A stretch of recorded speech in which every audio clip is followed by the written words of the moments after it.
एक नीलक लहंगा दिए लेके और गजी की साड़ी।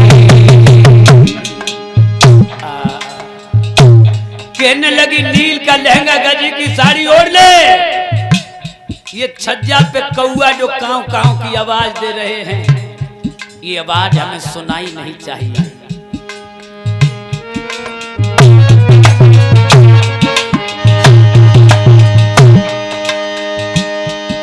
अरे ओ गजी की साड़ी, गजी की साड़ी, गजी की साड़ी सौती हमारी। एक नीलक लहंगा दिए रे गजी की ओढ़ ले साड़ी।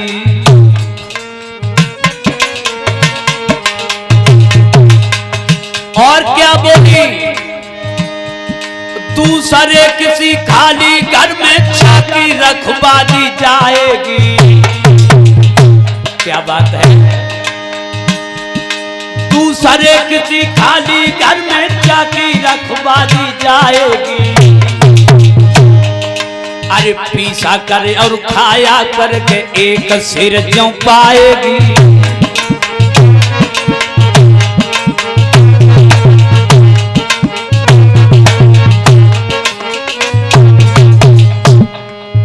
कहने लगी एक शेर जो मिलेगा वो भी बिना पिसा हुआ हाथ से पीस करके खाएगी। रानी भी बड़ा समझदार थी, उसने जौ की रोटी क्यों बताई? क्यों भैया? जौ का स्वभाव होता है शीतल, जौ ठंडा होता है। और कहा नमक के साथ सब्जी नहीं मिलेगी। सोचने लगी अगर ये सब्जी खाएगी, सब्जी में मसाला पड़े होते हैं, इसके शरीर अंदर में जब जाएगी तो इसके अंदर उत्तेजना जाहिर होगी, ये मेरे पति को घेरेगी। सोचने लगी इससे जौ की रोटी खिलाई जाए, खुद ही कमजोर हो जाएगी। बहनाओ, अरे सुन के रे सौत की बानी बानी भैया बानी, और अखियाना से ढारा किया है पानी।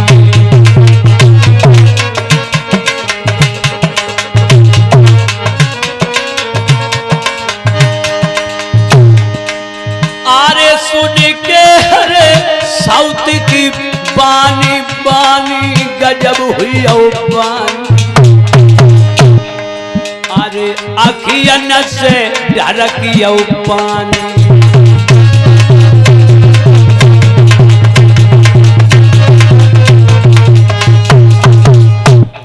आज प्यारे भाइयों, श्री सुखदेव भगवान कहने लगे, हे राजन परीक्षित, आज इधर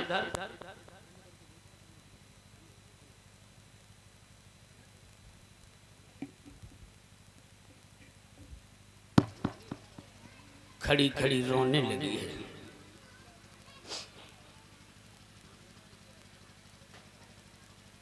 राजा पे देखा नहीं गा, रो रहा है। बड़ी रानी कहने लगी, कोई बात नहीं बहन, हम सब दुख मुसीबत सह लूंगी। आज उसी समय राजसी वस्त्रों को उतार दिया, नील का लहंगा गजी की साड़ी ओढ़ ली, हाथ में बांस ले लिया, पुराने वाले महल में जाकर के रहने लगी है। एक बात कहूं, एक वृक्ष की दो डाली किस्मत जुदा जुदा है, एक डाली जात हवन में एक से जल रही चिता है। जिस तरह एक ही वृक्ष में से लकड़ी हवन के लिए आएगी, उसी में से चिता के लिए कभी कभी काटी जाती है। इसी तरह बहनाओ भाइयों, एक ही राजा की दो रानियां हैं। अब बड़ी रानी तो बेचारी जिस समय वो पुराने महल में रहने लगी, उसी समय छोटी रानी डोला में से उतरी और छम छम कत वही घर में। वाह भाई, देखिए प्यारे भाइयों,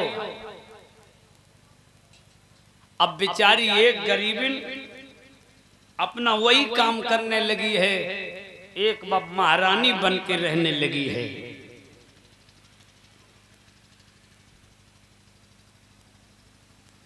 धीरे धीरे समय गुजरता गया, बहुत समय गुजर गया।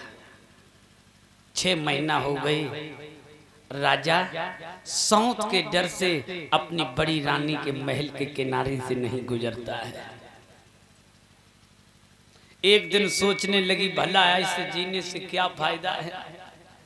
अरे जब मेरे प्राणनाथ से मुलाकात नहीं हो रही है, अरे इससे अच्छा तो मर जाऊं। जियो बिन देह नदी बिन बारी, बैसी नाथ पुरुष बिनु।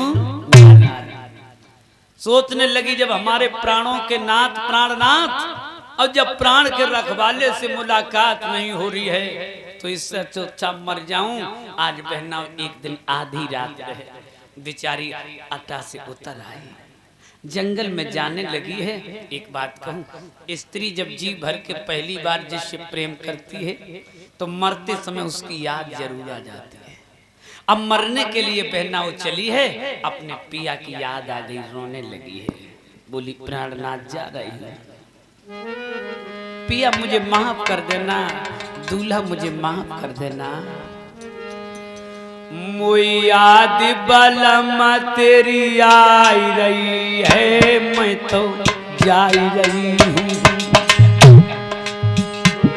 मोई याद कंठ तेरी आई रही है, मैं तो जा रही हूँ।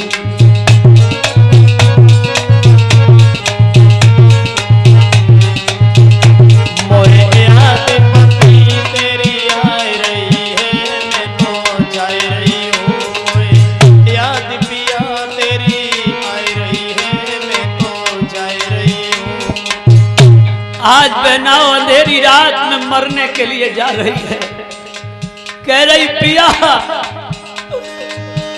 अरे 6 महीना से तेरी सूरत न देखी।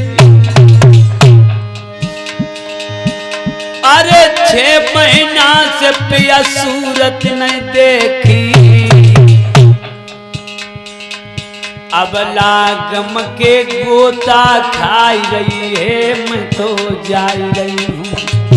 याद पिया की आई रही है, मैं तो जा रही हूँ। याद पिया तेरी आई रही है, मैं तो जा रही हूँ।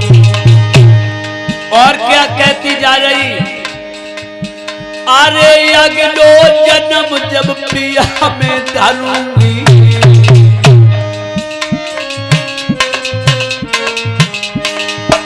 अरे तब तेरो पल्लो पकड़ूंगी।